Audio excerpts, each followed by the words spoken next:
dan riula saukul penlimno ka England ya ka France haka cingekni ya ka third place haka World Cup final arajar pun riu. Bat Messi mentaula syakni no hau Kylian Mbappe kum utau top scorer jongkan ka World Cup arajar pun riu.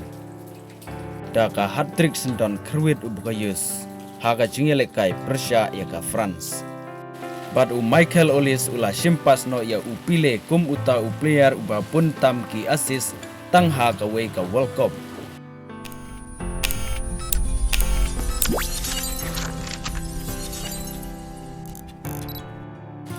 Ka jingyale kai haptenga England berka France menne men step ha ka jingyakni ya ka third place.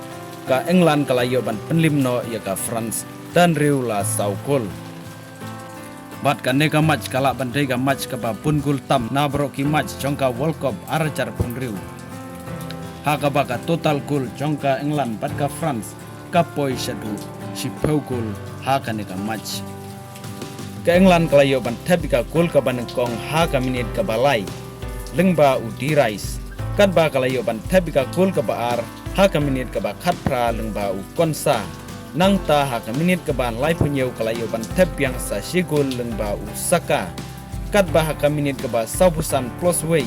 Haka additional time jongka kelas step kalayo ban tep yang sa sigul lengba usaka. Nang ta haka kelamit ka France kalayo ban penpai sigul. Haka minit keba saupupra lengba u Kylian Mbappe. Kat bah haka minit keba sanpusau kalayo ban penpai yang sa sigul lengba u Barcola. Nang ta ka minit keban riu pun riu u Kylian Mbappe jangka France ulayo ban tep yang sasigul. Bat kane kala penlong u Kylian Mbappe ba unyo sipeu teligi gol ha kane ka World Cup. Kat ba u Messi menta udang yo tang pragul. Bat lese lada u Messi unom yo tep gol ha ka cingyakni ka final Persia bat ka Spain. U Kylian Mbappe ula ban yo ka Golden Boot jangka World Cup arajar pun riu. Kat bah ka minit ke ba prapunyo usaka jongka England ulayo ban tep sa sigul. Bat kane ka gol ka balai ka penlong sendon yu bugayu saka ba unyo ya ka hat-trick ha kane ka match.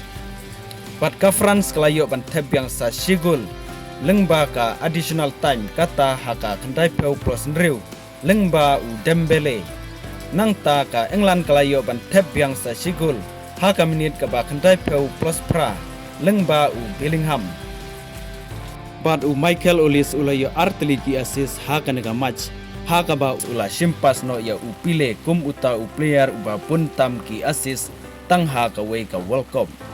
Haka ba u Michael Olise ulayo nyeu teliki assist haka nega World Cup arajar pun riu. Bat upile riu teliki assist.